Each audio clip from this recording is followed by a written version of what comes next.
Hey everyone, it was my immense pleasure to interview one of the world's greatest drummers and musicians and educators, Mr. Peter Erskine. Peter has worked and collaborated with so many incredible artists and musicians throughout his career, ranging from Stan Kenton, Maynard Ferguson, Weather Report, Joni Mitchell, Steps Ahead, Jaco Pastorius Big Band, Steely Dan. I mean, the list goes on and on. I started playing with Peter when I was 26 years old. To say the least, it was a dream come true for me. I joined his band, the Dr. Band, that features John Beasley on keyboards and Bob Shepard on saxophone. Now, I got to record 2 albums with this band that you can check out. The links are down below in the description box. We also got to tour quite a lot, and in that time, it was a huge learning experience for me that I am just absolutely grateful for. And since then, Peter has become such a great mentor and friend of mine, and I can't thank him enough for just everything he has done for me, and also for doing this interview with me too. And so in today's interview, we kind of do a little bit of a hodgepodge of all kinds of things. It's just a really great hang and just hearing his stories and experiences, whether it's about just bass playing in general, because he has played with some of the most innovative bass players in history.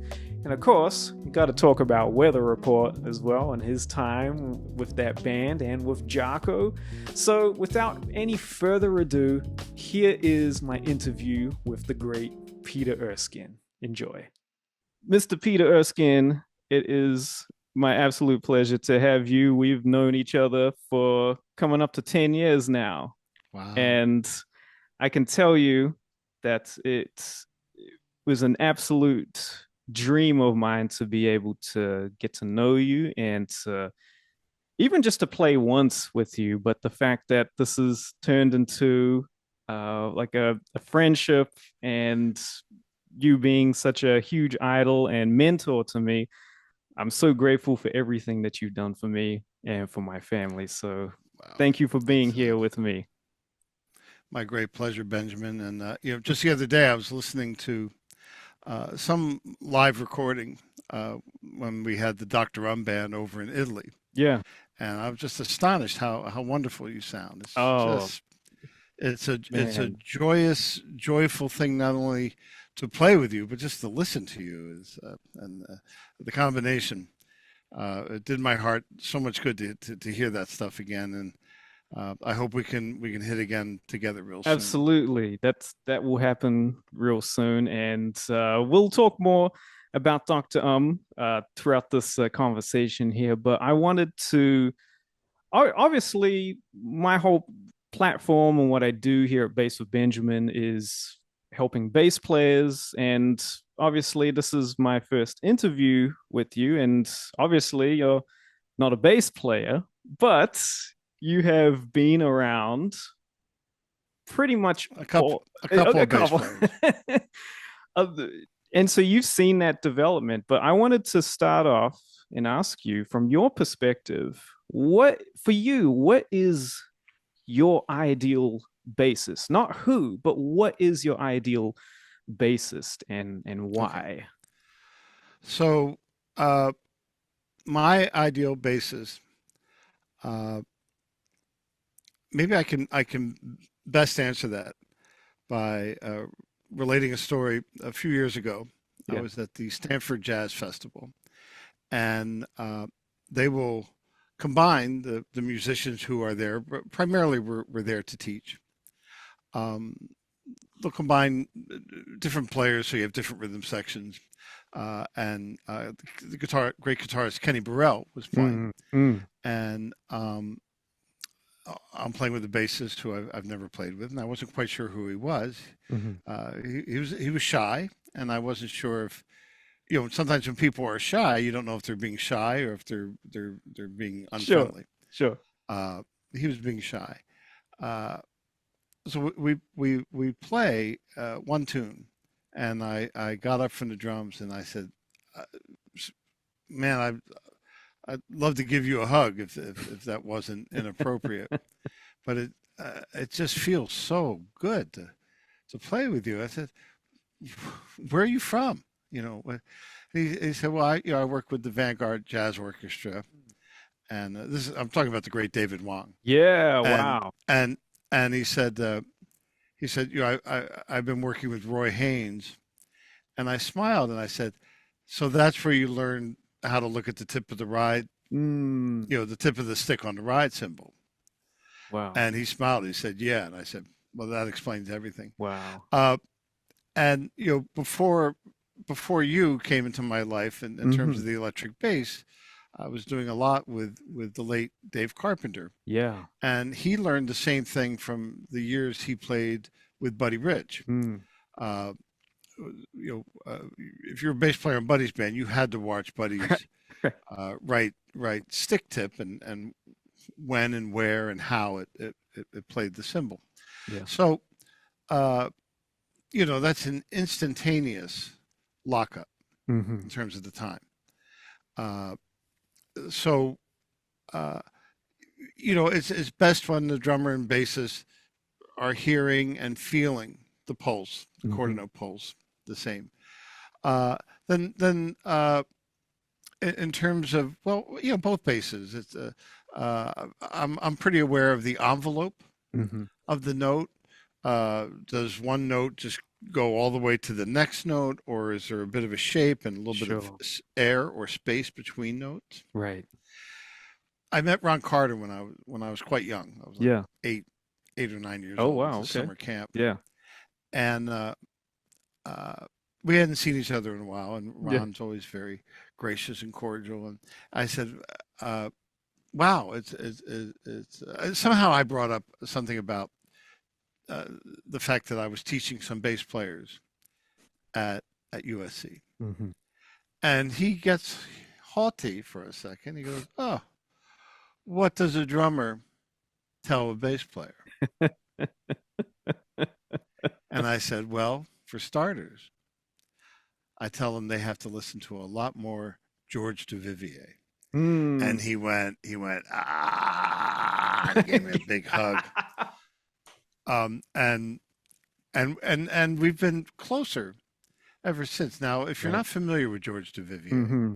and there are a number of recordings where he and Ron play together. Yes. Some where Ron is playing cello and George is Yes. playing bass with Eric Dolphy. Yeah.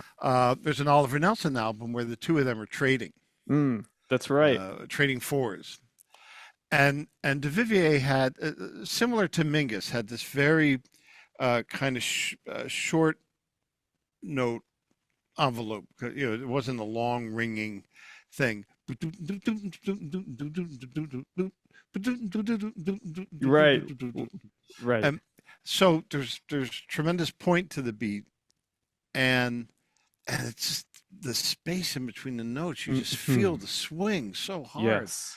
Um, so I listened for that. Not that everyone has to play like George Duvivier, but I just Right. want to get a sense that the bass player is not just just long Sure. note after long note Yes. after long note, because that shapes how the lines go. And then speaking Yes. of lines, you want to make sure that the harmonic direction is musical.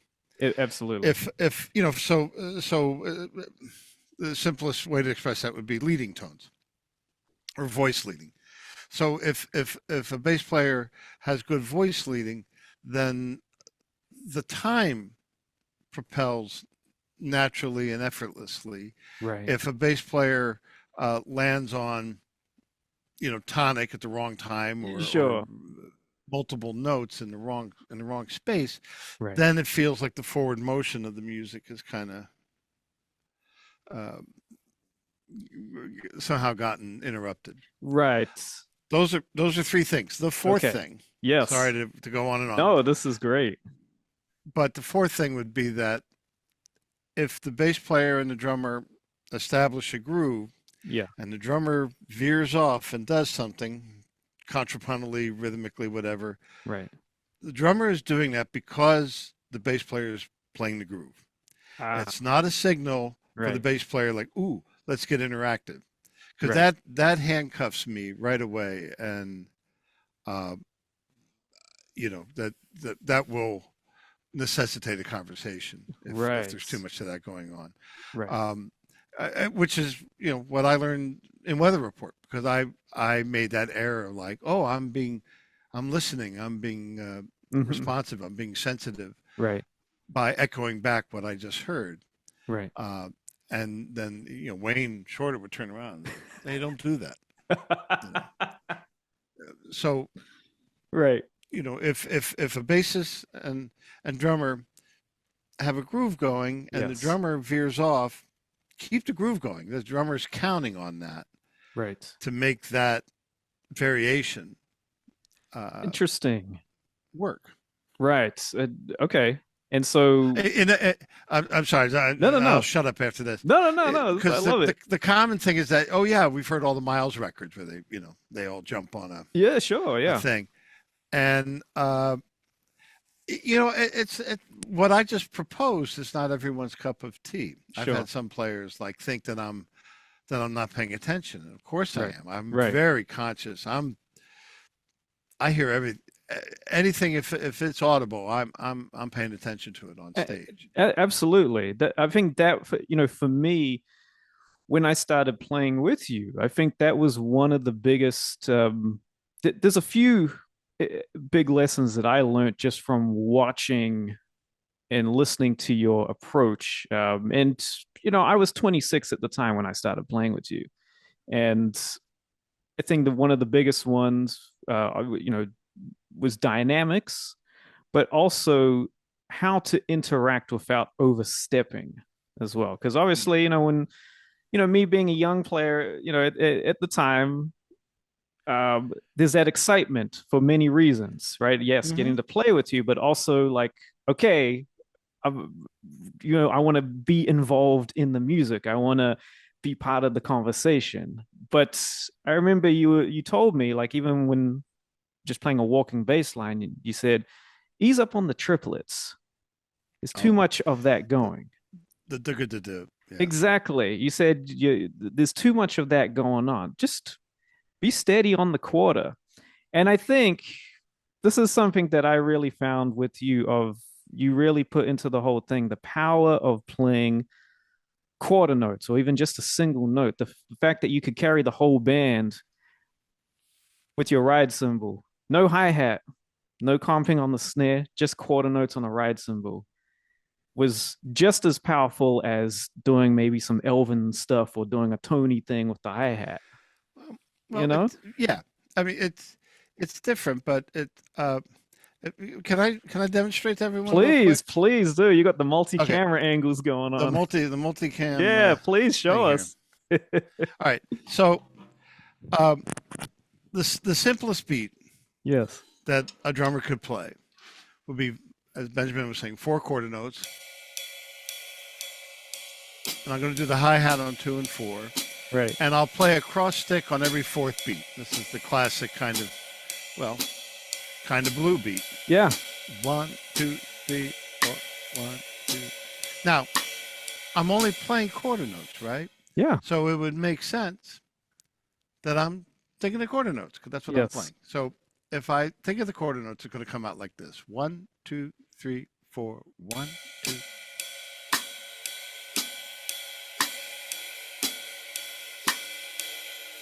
Mm. But now let's do this little mind trick. Hmm. Not quite a Jedi mind trick, but almost. I'm going to sing the style of the music, the subdivisions in the style of music. So it's Okay. swing. So swing is really all about being legato. Right. Ba-do, ba-do, ba-do, da-dun, da-dun, da-dun, da-dun. So I'm Hmm. singing now. Adu, adu, adu, adu. Mm. It's a different beat as opposed to 1, 2, 3, 4, Right. 1, 2. Now, ba-do, ba-do, ba-do, ba-do, ba-do, ba-do, ba-do. Yeah.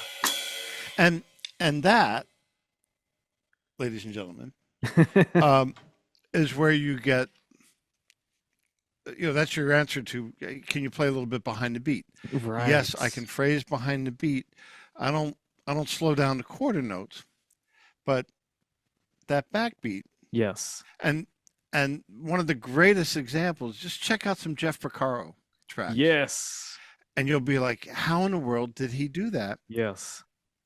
And then all of a sudden you go, oh, listen to the guitar. Jeff Mm, and the guitar and the rhythm are, woo.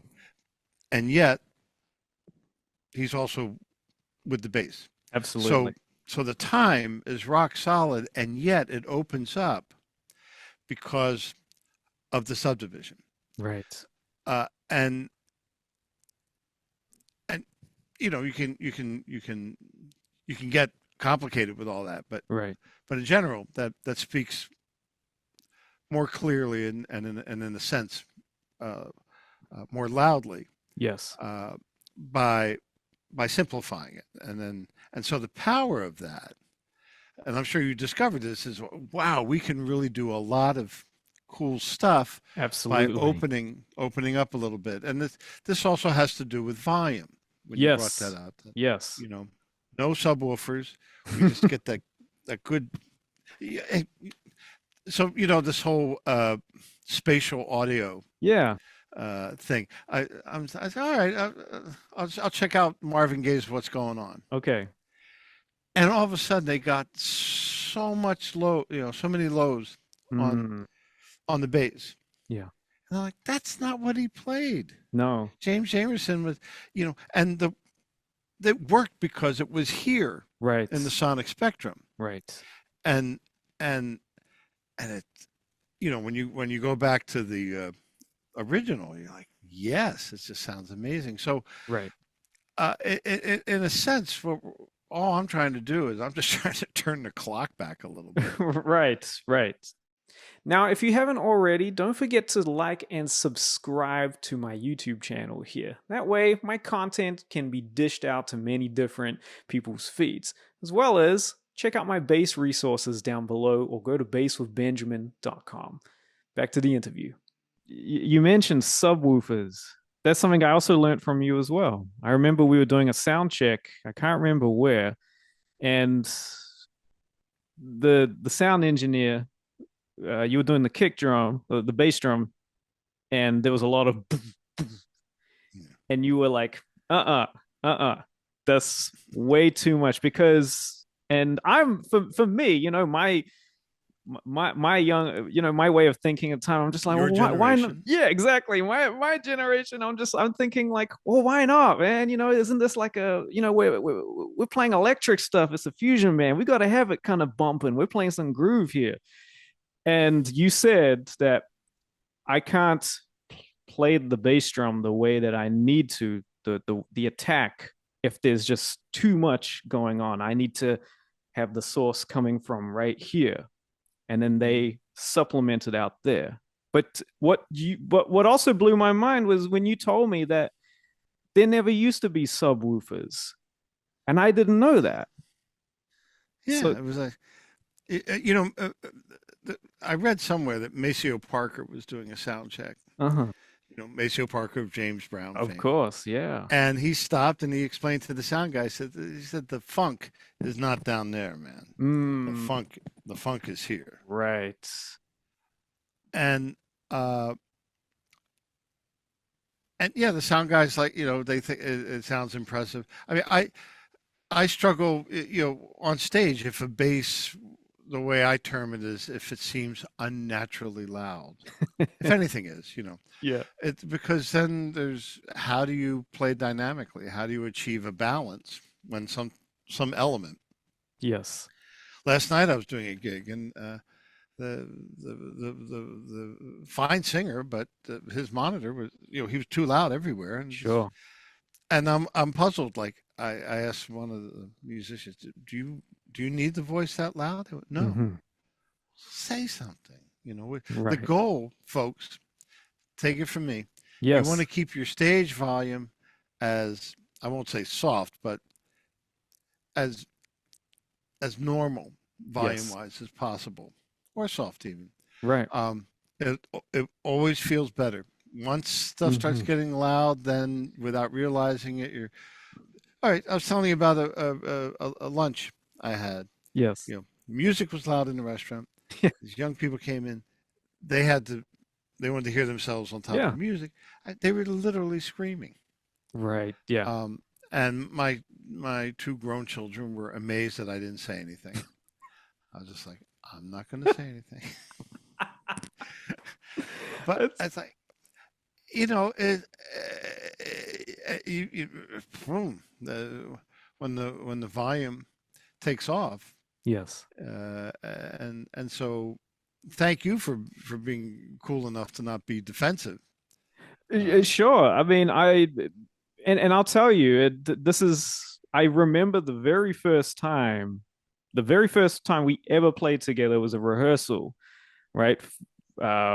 And also we had never met as well. mhm. But I remember after we played the first song, you said, Benjamin, could you please turn down?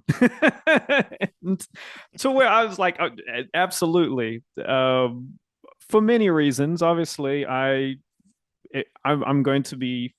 First of all, I don't want to be overpowering anyone, but also it's just like there's I'm learning. I'm in a learning situation right here.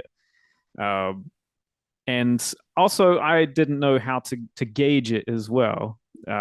Like, do I because I've been playing in so many loud situations, right?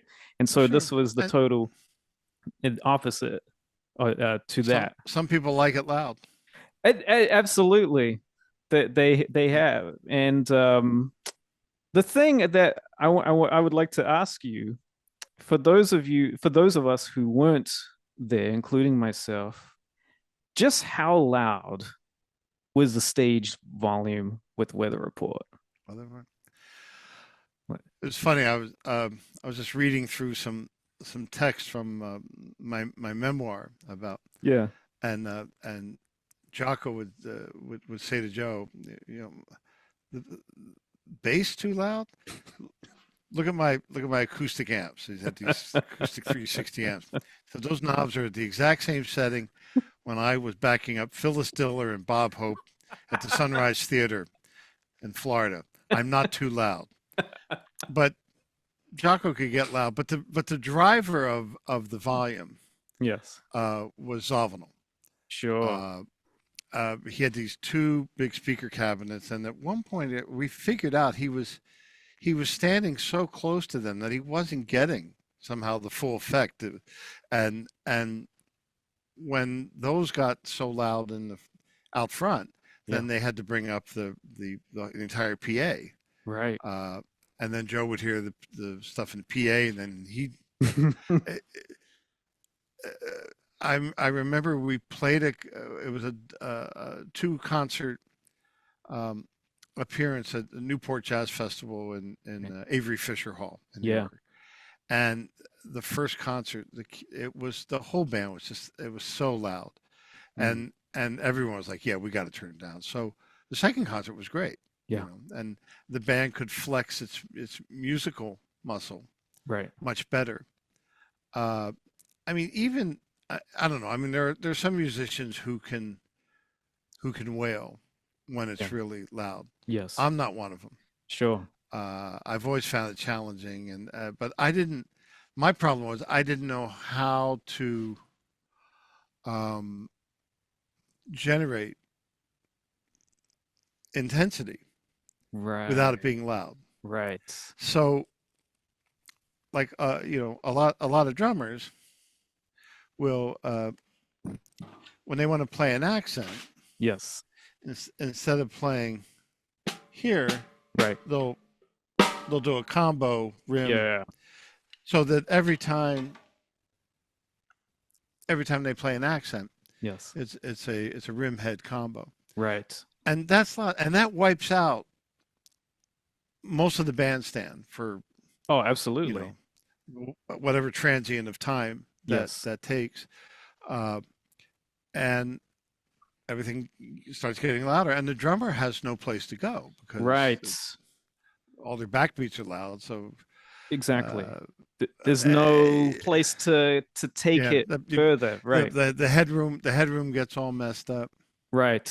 It Here, I'm really gonna. does. Here's the final word on this. You ready? Yes. There you go. That's the Oh, final I word. love that picture. You and Jocko in the Look at back. that. I think that was in Osaka. And Jocko and I, we just had this little thing. We almost get our noses touching and open our eyes real wide and just go, eh. I don't think Joe and Wayne knew what we were doing. Of course not. Oh man, it's always a beautiful thing when I get to see just any of these pictures, and I know that you've taken so many pictures of that time, and you've always been someone who's always had a camera around as well, because I know You got a camera. photography is your Now, thing. these shots, wonderful photographer named Shigeru Uchiyama. Hmm. And Jocko and I immediately took to him, and he was around our age, Okay. and he became the unofficial official photographer of the band. We invited him, you know, if we went out for a meal after a concert, we're like, hey, come Yes. on. So he would just be shooting photos in the Yeah. street and drinking sake with us, Yes. and but taking a lot of pictures, Right. and he's always been very generous letting me use the photos. But he was the only guy that we allowed that kind of access. Okay. We in Japan, we just all those, and you've seen those photos of Jocko walking the streets of Tokyo and in Oh the yeah. subway Yeah. with the train. That yeah, those were all by Shigeru. Oh wow. Uh, Oh, yeah, amazing. and he probably took the best photos of Miles ever taken. He's published a couple of books. Yeah. Uh, his handle is Whisper. I think it's Whisper Not Photography. Okay. Whisper I not. think that's his All handle. right. Whisper Not Sure. I'll figure out what it is and or Whisper Photography. I think it's Whisper okay. Not. Well, Um, and yeah, he's got a lot of great photos. And anyone's truly interested.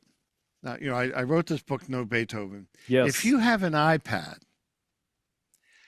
I encourage you to get the iPad version of Okay. the book because the way we designed it, there are literally hundreds of photos, primarily of Weather Report, Wow. buried pages deep, digital, you know, virtual pages deep in these photo albums that we couldn't do on Kindle and couldn't do it with the printed book, Right. obviously. And it's just about every photo I had. I had a massive, you know, few years of scanning, Wow. and then whatever I didn't get back then during the lockdown, I made up for lost time You and did some more there. Amazing. did some more scanning. Yeah. You know what was wild, Benjamin? I found some negatives, Okay. you know, Wow. like 35 millimeter negative Yeah. strips or even 16 millimeter. Yeah. It was those little 110 cartridges. Yeah. And a couple times, like the camera, the back door of the camera got opened prematurely, or I don't know what Okay. happens. So a lot of the film was kind of exposed, Right. and and so there were quite a few half frames that the developer never bothered printing. Okay. And then when I looked at these negatives, I all of a sudden, you know, half of the frame is kind of uh, got some wild colors, or Yeah. it's just pure black.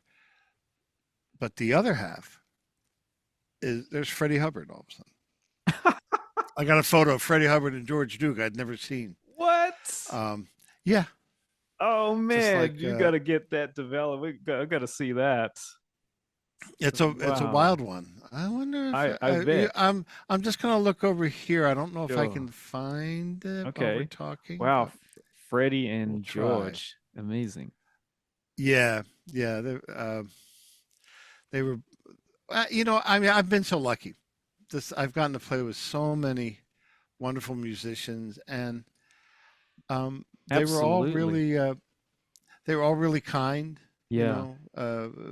know, either teaching me Yes. or putting up with my musical immaturity, uh, and sometimes letting me know. When I was 18. Yeah. There's this guy on the that was subbing for Stan Kenton. Stan Kenton had Hmm. gotten ill. This guy's name was Nat Pierce. He's from the Woody Mm. Herman band, Hmm. and the Woody Herman guys never liked the Kenton band. So this is perfect. It was perfect. So anyway, he's subbing for Stan, and I want to listen to his stories, and I'm hanging out with him after the gig, sitting in the front of the bus. We were driving for a few hours to the next town, and at some point, he turned to me. I was across the bus stop from him. And you go, you're a nice kid. He says, you can't swing for shit, but you're a nice kid. Thank you, sir. May I please have another? Exactly. I was like, well, thank you. You know, tell me that again. And Oh man. but I said, all right, well, this guy knows, you know, it's a swinging drummer from a non-swinging drummer. Sure. What is it?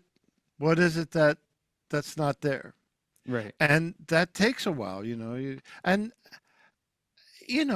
I'm 71 now, and I'm still paying attention to the messages about that either I can hear Sure. that my own playing is telling me, or that I can just tell, like, all right, this is, you know, I mean, when you play, particularly the drums, but also the bass, Yes. you naturally assume you're right, Sure. because you know you and I, we're like the pilot and co-pilot of the Absolutely. airplane. Yeah, we are. And But so this is my other question about your playing in general. So when you play, um, apart from yes, you having your own style and your voice, and I'm talking about you in particular, but I also uh, hear the history of drumming in your playing, because it's obviously the language of and the standard of what we do on drums. But I mean, I hear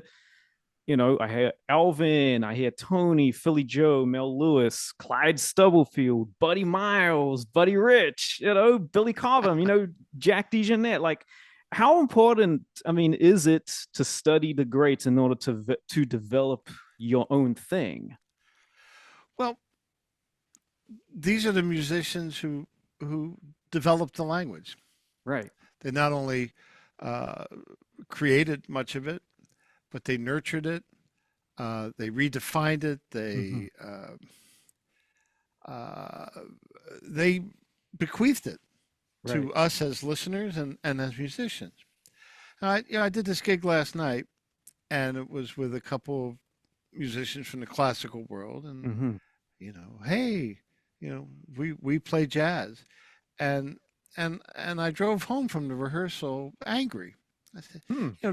jazz is not some, like, a cheap jewelry that you can just put on and Right. go, hey, jazz, you Right. know, because that's an insult to the love and the sacrifices and the hard work that all these musicians did before us.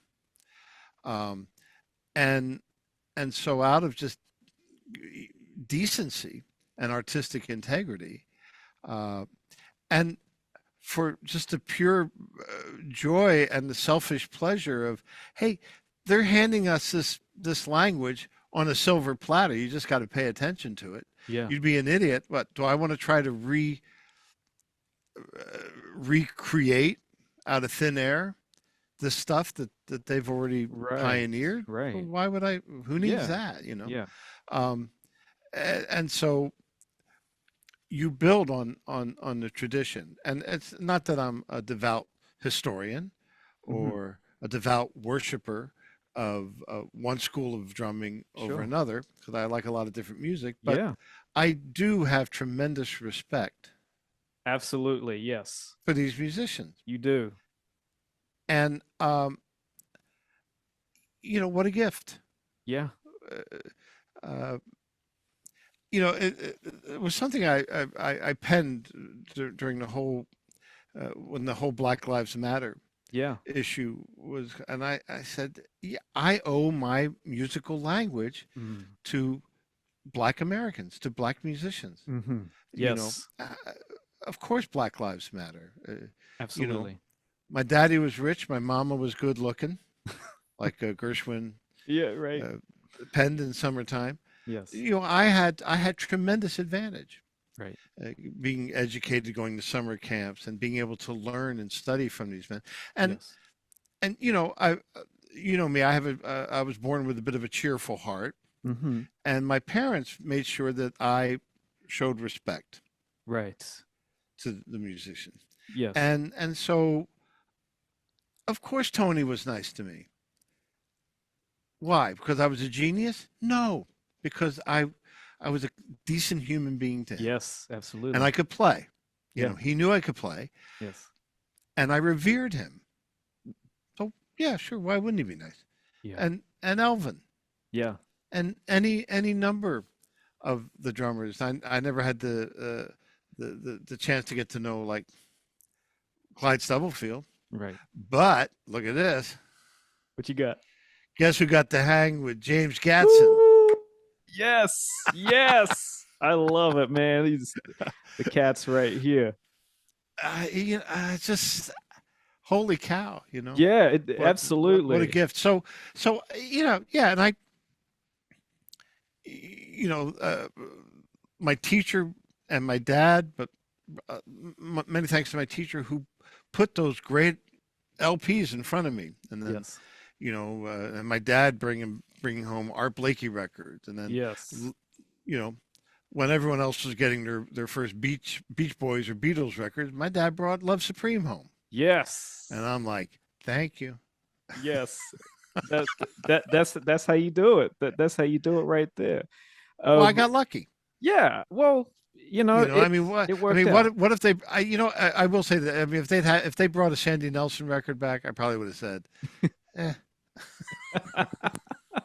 Well, I'll tell you, for me, and I mean, this is the way I always look at it, and I tell people is, especially getting to the point of being able to play with you, and being able to have this friendship with you is, I mean, I grew up on Weather Report. That's what my dad had, and so of course that meant that I grew up listening to you're playing, and Mhm. I essentially I willed you into my existence.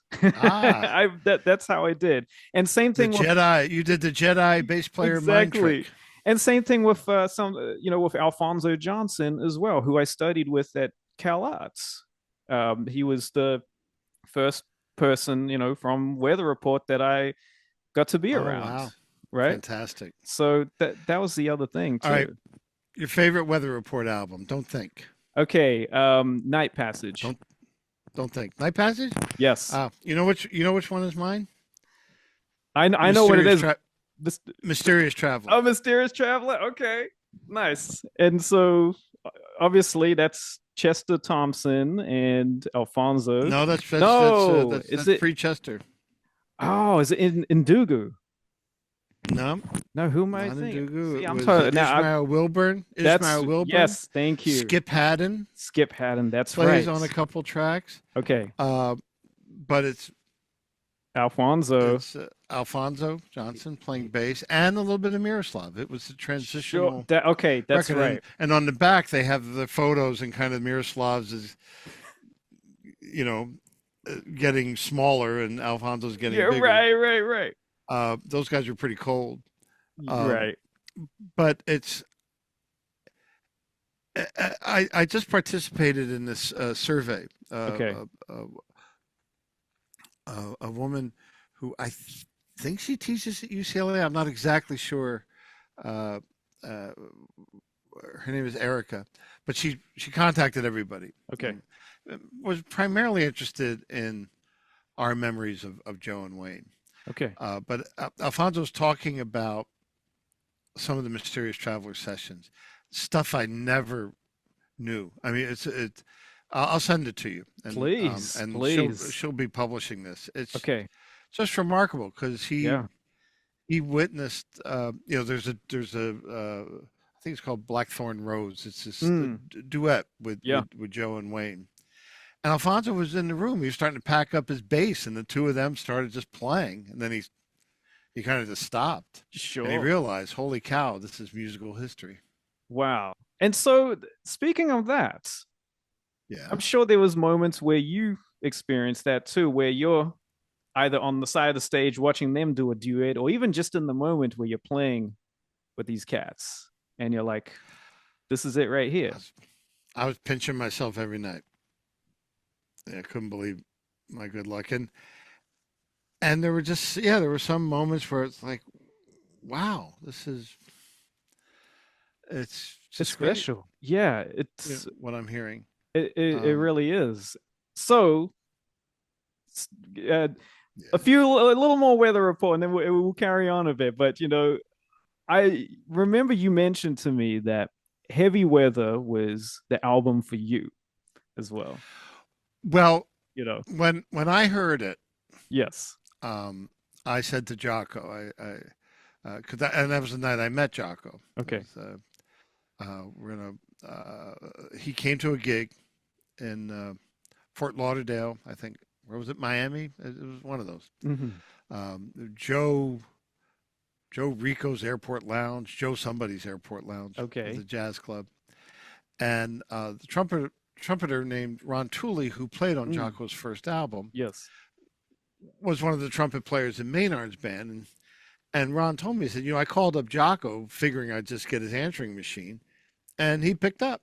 Oh. So I said, hey, after they chit chatted a bit, hey, do you want to come down and see the band? And Jocko said, thanks, no thanks. I saw you guys the last time. And it was Ron who said, well, you know what? We got a new drummer. You might want to check this guy out. And then Jocko said, I'll be there Okay. because they were dealing with the knowledge that Alex Acuna was going to be leaving Hmm. at some point. Alex wanted to not travel so much. Right. He had done his duty as a percussionist and then Hmm. was doing all the drum stuff. Yes. Uh, and he wanted to start doing the studio thing in Yeah. L.A. So they needed a drummer, Hmm. and uh, uh, and then I got to meet Jocko, and so he played us a cassette of Heavy Weather. Yes. And it was probably before it was mastered, but it was an assembled cassette of the album, which he brought with him. And we're in somebody's hotel room that had a pretty decent little boom box, Hmm. and we must have listened to it at least 4 or 5 times, just over and over again. And we begged him Wow. not to leave, and I'd never heard anything like it. Yeah. And I told him, I said, Jocko, this is the version of Weather Report I think I've waited my whole life for. I loved how fresh it sounded. Yeah. It just seemed to be a whole other level Yeah. compared to anything else. And yeah, it's a favorite. I mean, it's a stunning Oh, album. it's a masterpiece. It's a work of art, and I keep talking about even just the track Havona. Every Whether it's Alex's part, it's Joe's or Wayne's or Jocko's, every bit is a you could write a thesis on everyone's part individually. Yeah. That's the thing. Everything, and even the way that it was engineered and recorded, the way that the reverb is in that studio really made that track sound the way that it is. It's something.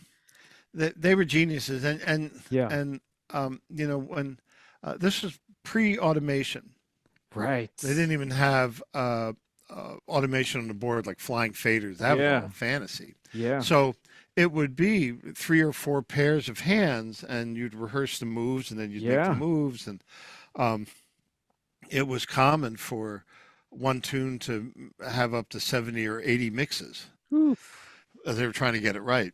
Yeah. Excuse me. So I was close, but the fade wasn't good, or this Right. that. And, um,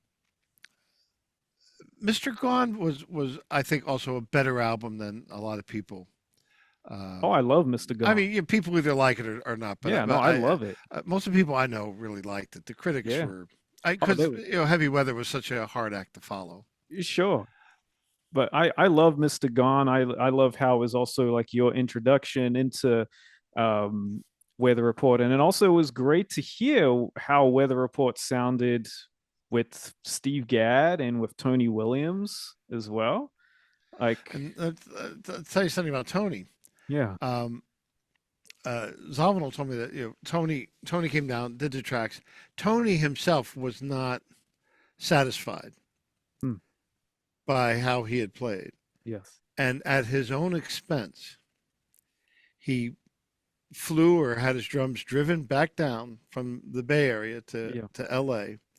and went back into the studio, no charge, and Wow. re-recorded his drum parts because he wanted it to be right. Wow.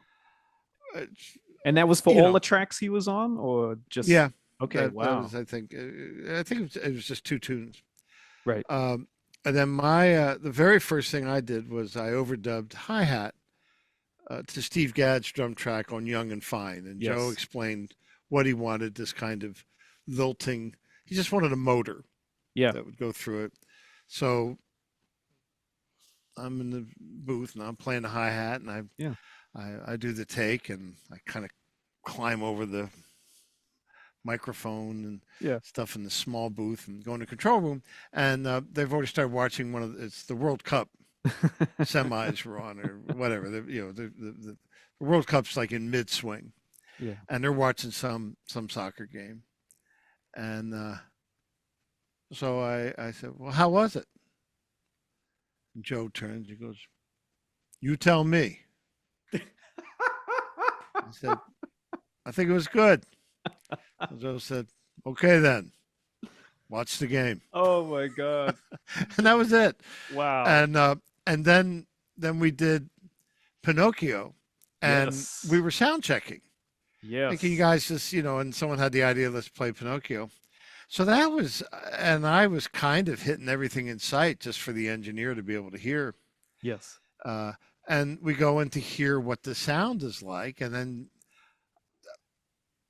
Jocko may have turned to Joe and Wayne and said, why don't we just use this? And they were like, yeah. And I was like, wait, no, I. And Jocko just said, he said, you joined the band the same way I did. First take. I love it, and I mean, this is a thing. And so many drummers that I've talked to today, they just what you did on Pinocchio, for them has been like some of the greatest things that they've learned. I know that I know how you feel about I'm it, embarrassed but by it. it's one of the greatest drumming moments ever. And I love how, like, essentially it's a nice drum feature. Kind of. I'll tell you the drum track that I really Okay. liked. My favorite drum track that I Yes, did with Weather please. Report is Sightseeing from 830. Oh, yes. That's my favorite Okay. because it's got little glimpses of, even though it's sort of power Mm. playing. It's got glimpses of Roy Haynes in it, Yes. um, and it harkens back a little bit to something else. Yeah. A little bit. It's got a little bit of a Mysterious Traveler vibe to me, Absolutely. It and does. I mean, so I think that's pretty cool. I the times, and I've heard, what's it? There was the ones that you helped release, the Oh, the legendary the tapes. legendary tapes, and that version of Sightseeing. I mean, you guys are burning on Oh, that. It live. is, Well, yeah. yeah, live. Oh, Live yeah. is crazy. Hey, this is not the one I was looking for, but Oh, okay. Oh, that's a pretty good one. That's that's a Freddie Hubbard, great picture. George Duke, and you know who that is? To Freddie's left or our left, behind Freddie. That's Harry Sweets Edison, Oh, okay. He the great just, trumpet player. yeah, he's just hanging out in the back. And is that in Yeah, it Japan? was a train. Yeah, we were at a train station in Japan. We're Man, waiting for the train to arrive or th- something. that's incredible. I wanted to ask, so you've played a lot of tunes from Heavy Weather with the band. But Hmm. how come Havana was never played live? You know, I can't remember if I asked Jocko Okay. because that would have been a yikes. That's a hell of a thing to take on. Um, they it just never came up. It Interesting. never we never tried it. Okay. Um, and maybe that was reflected the conversation that Jocko had with Joe. Maybe Joe didn't want to do it. I don't know. Interesting. Or Jocko felt it would. I have no idea. But not We even didn't do it live, once. and now I wish I knew why. Right. Um, Joe and I used to go to Joe's house a lot for these unpaid rehearsals, which were like I'm getting free lessons out of them, I Right. suppose. And that's Sure. how Brown Street got recorded. We just a Ah, jam at his house. But yeah. uh, we were we were we were rehearsing um, Unknown Soldier from the second album, Mm, from I Sing the Body Electric, yep. because Joe really wanted to try to play that again. Okay. And Joe was like, I don't think we can pull this together. It was just there's too much for him to try to do Sure. live, I think. Um, and he lost heart, and we just didn't have enough time. But Okay. that was one of the ones that got away because we were thinking of doing It's, that. I see. It's funny, Benjamin, because something that we all do, some of us to greater extents than others. If we knew then what we know now, or what would I Yeah. do different? Yeah. And uh, and life doesn't work that way, of course. Sure. Um, but uh, sometimes I wonder what I would have done. I think Yeah. if I could have redone the whole thing, Yeah. I would have gone with a little four-piece kit. Right. And That was, but yeah. the band, the part of the reason Jocko brought me on board was because I was playing very strong with Maynard, Absolutely. and the band was loud. I mean, Yeah. that was the hard part for me, was trying to play the things I was imagining I'd want to play with Weather Report Hmm. at that volume.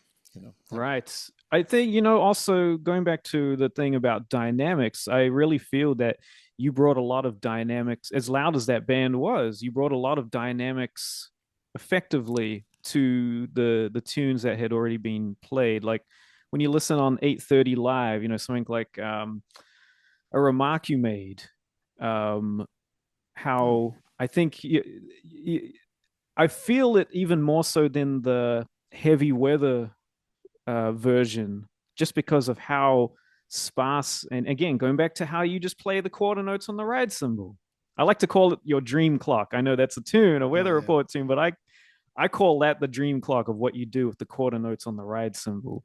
And you really, it really gave a nice space when playing that tune live. And again, the 8:30 version is my favorite version of that tune. It really Well, solidified it even more. So I think in part, and this is not false modesty, but I couldn't think of anything else to do, and it was safe. I mean, because I think when we did 8:30, I was still pretty fearless, but at a certain point, sound checks were becoming like drum lessons. Jocko finally said, "I'm sick and tired of coming to a sound check, and it turns into another drum lesson." And he said, tell us more about that. but Jocko said, he said, "Stop thinking so much." He said, "Just Uh, concentrate." ah, And that was a big lesson for me. Just like by concentrating meant just pay attention. And yeah, and anytime, for any musicians, uh, or anyone in life really, but certainly with music, if there's a question mark, yes, just listen. yes, That will almost always answer the question. What do I do? absolutely. Yeah, Just listen. I learned that from you as well. I think the From me, big, yeah, who's talking so much. Hey, remember I was talking about Nat Pierce, the guy that yes. said you're a nice kid, but you don't swing for shit. There he is. There he is.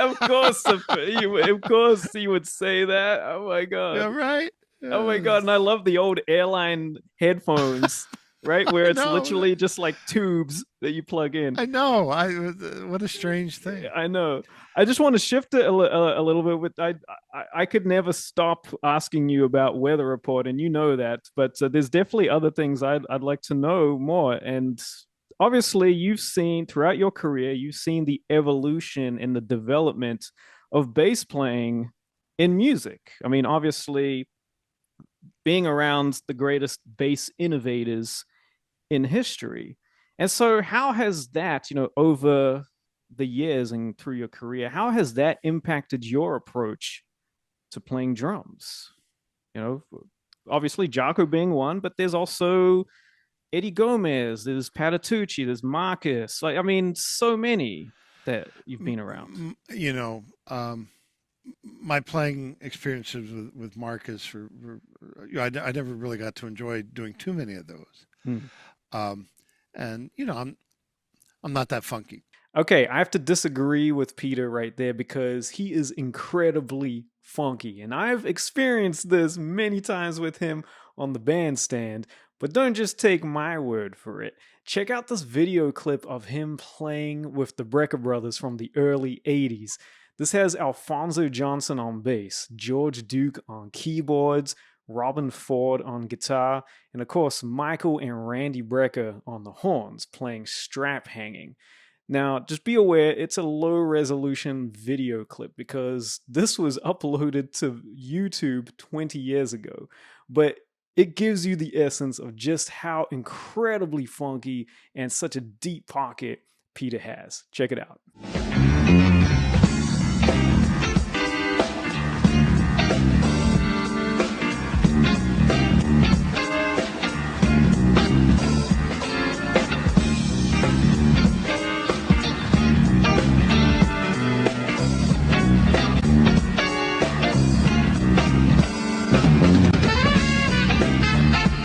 In college, I had an album, and the drummer on that album, a terrific drummer named Alan Robinson. This was with Wayne Cochran and the CC Riders, Yeah.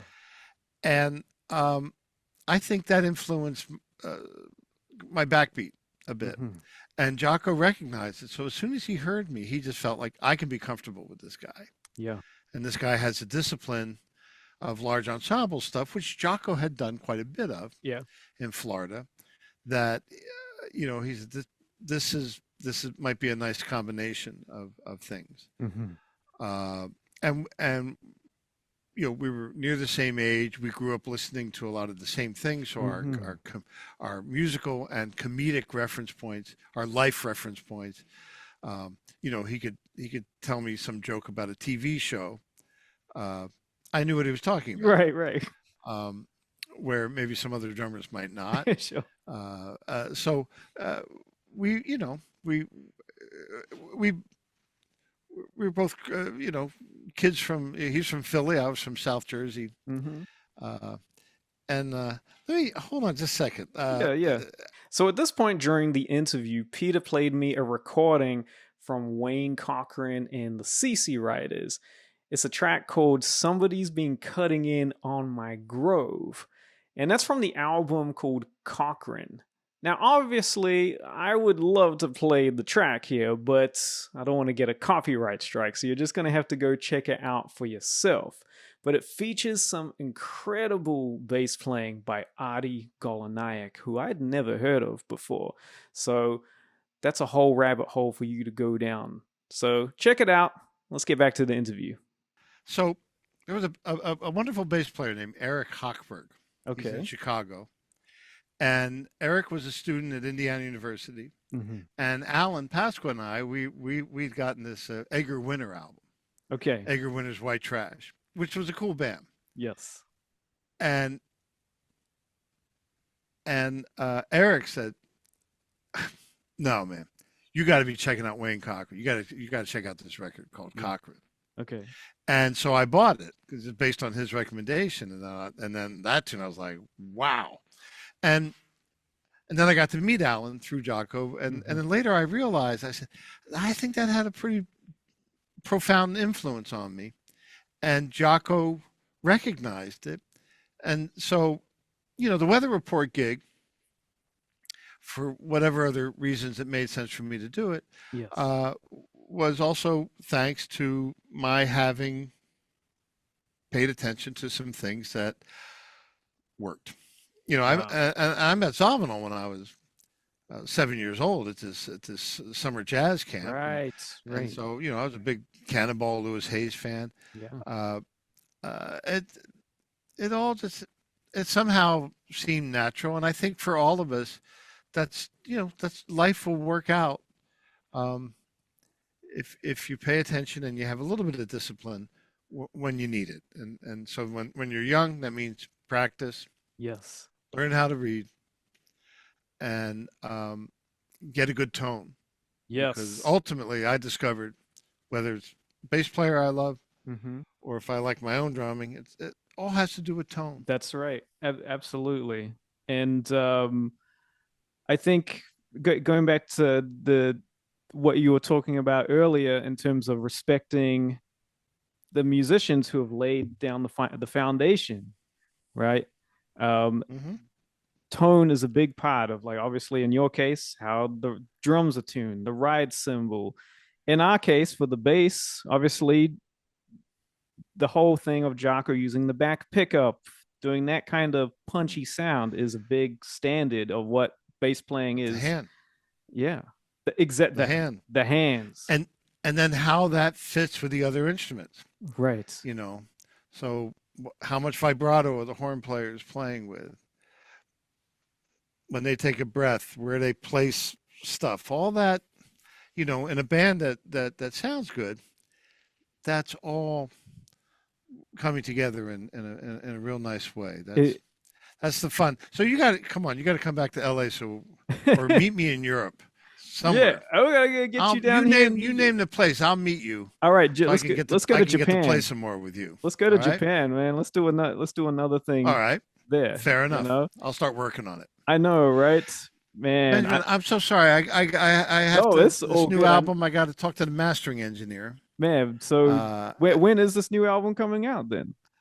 this new album's coming out near the end of April. Okay, The label is called Hard Wag, like a okay, dog's yeah, tail wagging. Hard Wag.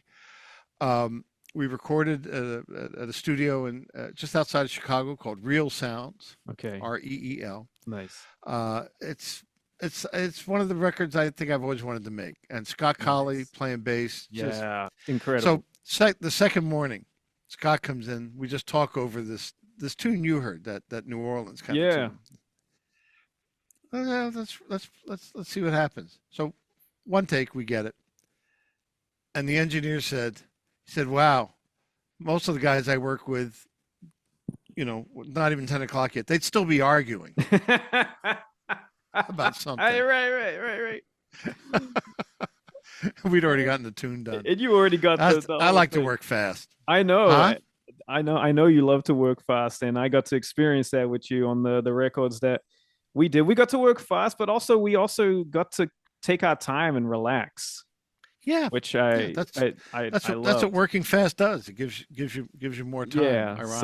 so And let's you and I do this again so I absolutely, can because hip you yeah, more to that. absolutely, and I've got some more, other questions for you when we meet again. So this will be I to apologize. be Hey, folks, continued. this was due to my fouling up a it's time zone thing it's on this the Zoom meeting. busiest man in show business. That's who Peter Erskine is right there. Man, thank you so much, On man. a Sunday, no And less. on a Sunday, I exactly. know. Thank you so much, man. Thanks. So Thank good to you. see you. All right. You too and your beautiful family. You too. Same All to right. you. All the best to you guys. Once again, I want to thank Peter Erskine for joining me in this interview. We were only scratching the surface, and we have many more things to talk about. I got many more questions for him as well. So that will just have to be in another interview that will be sometime in the future. Now, if you want to know when that happens, make sure you like and subscribe to my YouTube channel here. That way you can be notified anytime I upload content. And if you want to improve your bass playing, level up what you do on the instrument, check out my bass resources down below, or you can go to basswithbenjamin.com. I'm going to leave you with a video clip of one of Peter's drum solos. This is with the Dr. Band while we were on tour in Italy back in 2017. And this is over a John Beasley tune called 1111. I've put the full video link down below in the description box, so make sure you check that out. Thank you again for watching, and I'll see you again next time.